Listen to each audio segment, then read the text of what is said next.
Hello everybody, welcome back to another video, and today we're back playing a game that needs no introduction. I have to wake up early, and I had to wake up earlier in the morning because I just realized that I can't find my files for the last two saves. Yeah, I make fucking excuses. Shut the hell up. Fuck. Where do we live off? Fuck it. I'll just go with my first save, and if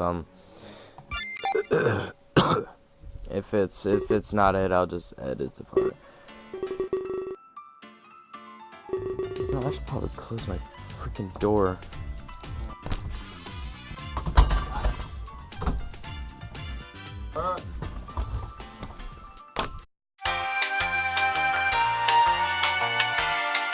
Alright, I apologize for that. This music is not helping my mood. It really isn't. This is not a good time. This is super awkward. Before I stepped out of the limo, I was scared. Rook didn't exactly instill us with confidence. Jesus, my English is even more broken now. I'm fucking tired. However, upon seeing generic city name, all that changed. I've looked at pictures before, seen things online, but with anything else, pictures don't suffice. Well, oh, what do you think? It's stunning. I almost don't believe it. Are you taking us? Well, goodbye, Rook.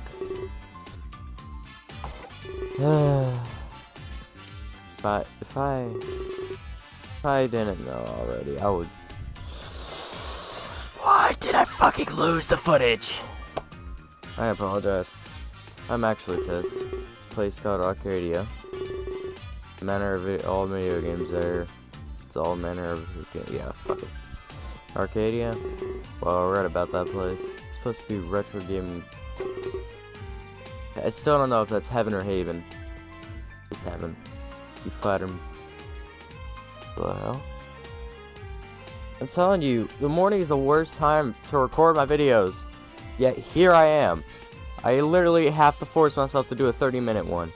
Now I gotta make it like 35 minutes because I gotta edit that part out. And I probably don't even have enough time to do 30-something. Flatter me, Kayla, but you're right. Arcadia hasn't been without stumbles though. The console and PC gaming advent was huge. No one wanted to go to an arcade anymore. You know what that means. Bankruptcy. Oh, I didn't know about that. Must have been resolved, right? I mean, if it's still open today. Yeah, thanks to an anonymous donation, someone with a big passion for gaming. I can neither confirm or deny. I can neither. That should be nor. I know my English language. Actually, no, it could be either one. God damn it! I need to stop fucking questioning everything. I just used to that being nor. I can neither confirm nor deny it was me. I think you just confirmed it was you. Did I? Either way, it's still open. Owners love their kind benefactor. Enough to give them free reign of this place. But let's not start any rumors, shall we? Remember what Rook said about our tour? With the deaths, we're under scrutiny. People would shy away from those involved, even those associated with them. And I don't want Arcadia being hurt again. So let's not waste any time getting there. I don't want to keep Rook waiting. There's a lot of fun to be had. Alright, I'm game. I have to say, it sounded cooler than a maid cafe. And Keyless needs to enjoy our destination as well. I would still prefer a bar, honestly. You know, I would get drunk so I have to fucking forget this game. I don't know how being drunk works. I've never been fucking drunk before. Start to lead the way and we follow. Gay leads us down with the crowded streets of generic singing because I don't fucking Akihabara?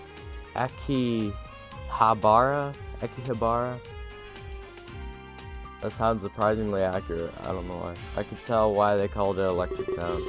The streets and stores are just brimming with light. Keyless seems astounded. He can't stop looking around.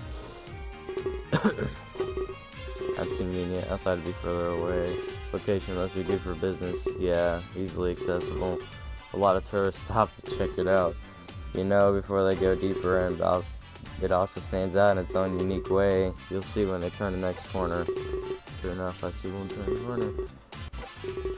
Well, it's like the only thing that isn't touched. This doll is inconspicuous. God damn it, I apologize. It almost looked like a shipping warehouse. It was a shipping warehouse. Hope we can change your mind, Kia. You know, it's the inside that counts. I'll show you what they have to offer. Yeah, they go in. Hello, Rook. Give quite loudly with a dramatic flair. Wait, is that why he came in the first place? I won't turn on a dramatic entrance, but that's odd. Thank me later. You're among the elite. No thanks. You personal welcome to Arcadia. I don't want to thank you later. You're still a fucking ferret. This is our home away from home. Why did I say it like that? I stuttered. Yeah, we pretty much live here. I swear to God that was a stutter earlier. But yeah, whatever. Yeah, we pretty much live here, but for these mentions, but for the reasons I mentioned before, the only price to pay is cleaning. Well, mainly dusting, but not that bad. Wait, what about electricity? Whoa, what about electricity? Rook made sure to show them a good time. I have some things to tend in my office. Oh, Hash, come see me before you leave. There's something I'd like to talk about. No rush, just make sure to come later on. Smirks at me before walking away. Sorry, I need to clear my throat. Fuck off. I didn't know. Okay, whatever. Just. I need to get 30 minutes of this. So as you can see, this is heaven. Arcade cabinet as far as you can fathom. Notice that Rook's typing on his tablet. Is he talking to someone? He's talking to someone. He's talking to someone while talking to us. Again, his ability to multitask is outstanding. What do you mean again? You need to work on your games, huh? That's not even an understatement. Hey, Rook, do you have Backroad Roller 2? Of course we do. We're not rookies. That does sound like a last minute. What could we come up with a name for this? Yeah, sure. Let's go with that. But I prefer the Turbo Edition, don't you? Is that so? Didn't take it to be hardcore. But that's the case in one-on-one. I know it can take you years of practice. It's out of order. Perfect. What? Both of them are? Unfortunately, yeah. I can get a little vigorous sometimes. The joysticks are in need of prompt repair. Jay doesn't want me going easy on her. And sometimes I can get carried away. Even then, she's undefeated. Yeah, you do seem like the person that would break a fucking machine. Oh, that sucks. Indeed it does. No, I'd rather just, get the fuck out of here. We have other options, just follow me. I have a good one in mind. There's always a big hit with the tourists. As we follow him, he leads us to a machine. Big letters, UFO Claw Game. It's one of the abduction simulators. There's... fucking runny nose. These are a staple at Japanese arcades. You win yourself a souvenir. Something to remember us by. We have these games back at home. They're just not themed around UFOs. Don't you just win little stuffed animals? They're almost always rigged. A claw can't support that much weight. Can't we play something that takes skill? Hey, we don't rig games at Arcadia. This game is a pure measure of skill. Great spatial awareness to win. Oh, that took me a minute. Besides, animals inside are tiny. Claw can easily support their weight and claw UFOs around it too. The game has its own motive. You're abducting the cute animals. Did you just say cute? No, there's something I never thought I'd hear. So who's going first? Let's have a contest. Rook immediately says to him, "You know, you're a prick. Seems like he didn't want me to acknowledge what he said. Display. Forget you heard anything. Besides, it's a fun little experience. You'll be helping this alien world out.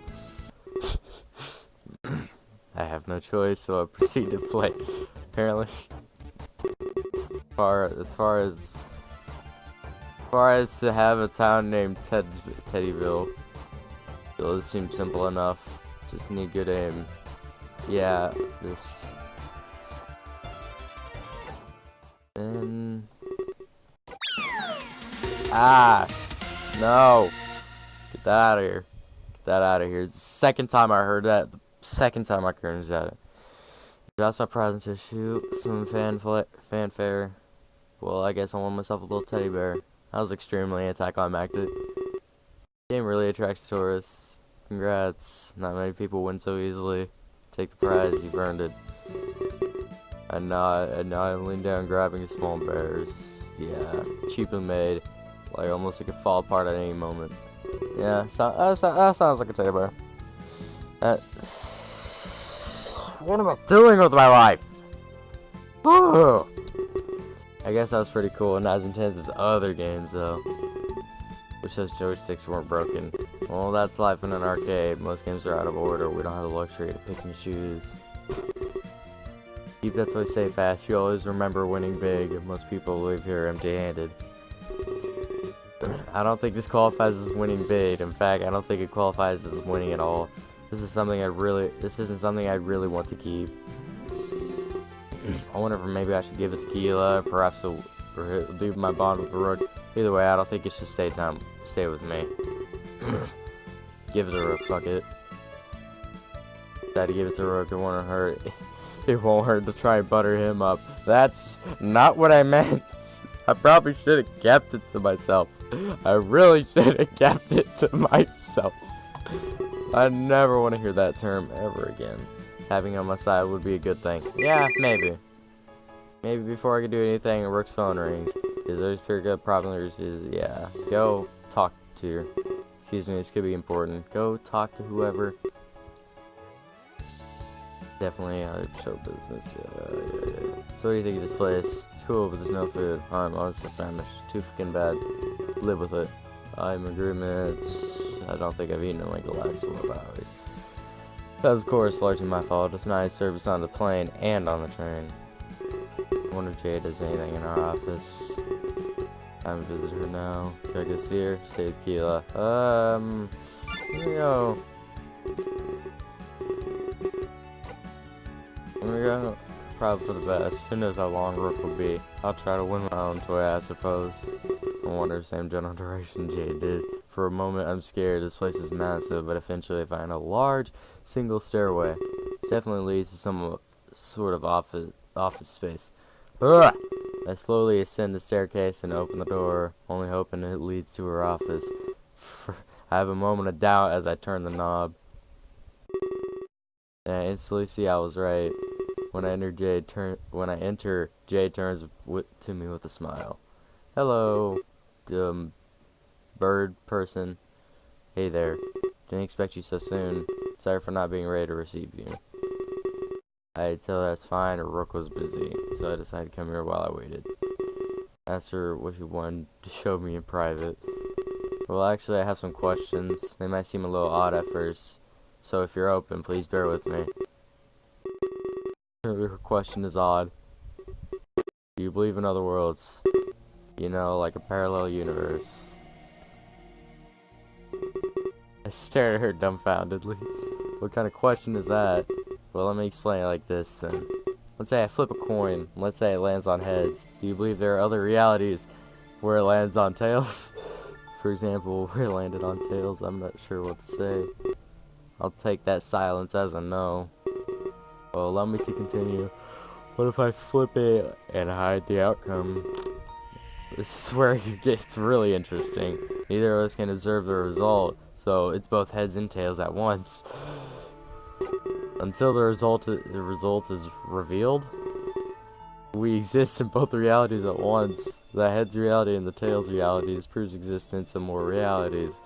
We're able to place ourselves in an apex and Apex being like the fork in the road. What? Okay, you know, just don't question it. But our car has stopped. We haven't yet taken our turn. We hold the ability to go either way. But there's much more at play here. The two possibilities spawn infinite ones. These two possibilities spawn infinite ones. We could use this to predict other realities. A reality where you didn't come up here. A reality where Arcadia doesn't exist. Or one where you never won the contest. You could expand more. It's crazy. But we cannot prove that these don't exist. Especially because of the coin toss theory. That's a thought experiment. I created. It's like I like to think about this in my spare time. I'm sorry, I am tired. I've won awards, but not the point. You must think this is all really weird. People can win awards for that? Well, sure they can. It's like fiction. You only need a logical consistency. That's part of why I love all this. Great, so she's one of those people. It's all theory with no practice. I blink a few times out loud for words. I'm sorry, I must sound insane. I get that a lot when I talk about this. But it'll all make sense, I promise. She moves her desk, sits down, I decided, yeah, there's a few papers. My studies are helping me find the truth. Truth about the midnight deaths. There's a deeper meaning here, for sure. I know Rick told you all about them, and quite frankly, they make no sense. That's why I'm attracted to them. It reminds me of my quantum mechanics. Don't bring up fucking quantum mechanics. Why? All I need is a logical line of thought. A reason for these deaths that makes sense. Newspaper clipping. This one here, he was shot to death, but there's no gun found in the area. Not even evidence of a gunshot. Keeps getting weird, my friend. Plays another new clipper. This man hung himself, but there's no news found. Just wounds from a rope around his neck. Wait. This man hung himself, but there was no news. Okay. The crime scenes are contradictory. Yes, they are.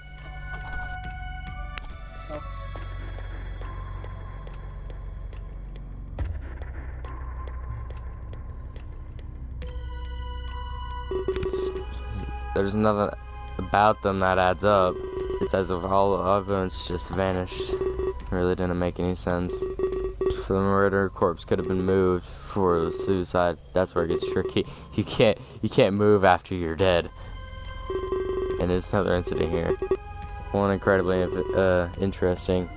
Someone who survived, quote unquote, the midnight deaths. Show me news. Final news clip proving. He reported loss of breath, like he was being strangled to death, but suddenly stopped and he lived. It matches the other hanging victim. No noose yet, and he didn't even own a rope. But this is where it all gets really scary. His neck was injured, markings all around, just like other victims, but he lived. Everything else matches up perfectly. This man gave a very detailed testimony. I want to use that to help free Clays. He shouldn't be under any sort of suspicion. I knew these deaths started as we arrived, but this doesn't deserve any flack for this. He's been using this testimony to theorize. I just need to come up with something, even if it seems very incredible in nature. One explanation is better than none at all. A kid doesn't deserve to be blamed. This is all completely out of control. The survivor made no mention of Clays. Very admirable of her. I'm sure she could come up with an explanation, but the question is, if anyone would believe it. Man who survived, he's playing a very peculiar feeling. Something happened during all of this. His mind is overtaken with memories that didn't belong to him. Well, they did, but not in the same him. Yeah, that's what I was thinking. And now you know I explained the theory. I want you to relate to this experience, the extension of all these deaths. these memories that took over his mind, I think they were from another reality. All of them makes it'll make sense that if I explain it a little bit more. Another reality is colliding, like coming in contact with others, spinning your town. Die in this, then maybe they die in this one too. I don't know. I know it doesn't explain everything, but he used the testimony that he was given. He explains no evidence was left behind. However, there's still holes. Why does it only happen at midnight? Get out of here, Mega Sync. I gotta finish this in like 30 seconds. I haven't had a clue at the same time each day. Sorry for getting on a tangent there. What do you have to say about all of this? I tell you, it makes absolutely no sense, but at the same time, it makes perfect sense as well. Sounds like what I deal with every day. But there's so many thought experiments. You lose yourself in them easily, but it doesn't make much sense. You know, I'm just gonna go so my parents don't yell at me. I'll just keep the game open. I'll just keep the game open. But I'm gonna just shut off my recording. Well, thank you guys for watching the video. Don't forget to leave a like, subscribe, yada yada yada. Die. Extreme Noses pounces on you. Ooh, you're so warm.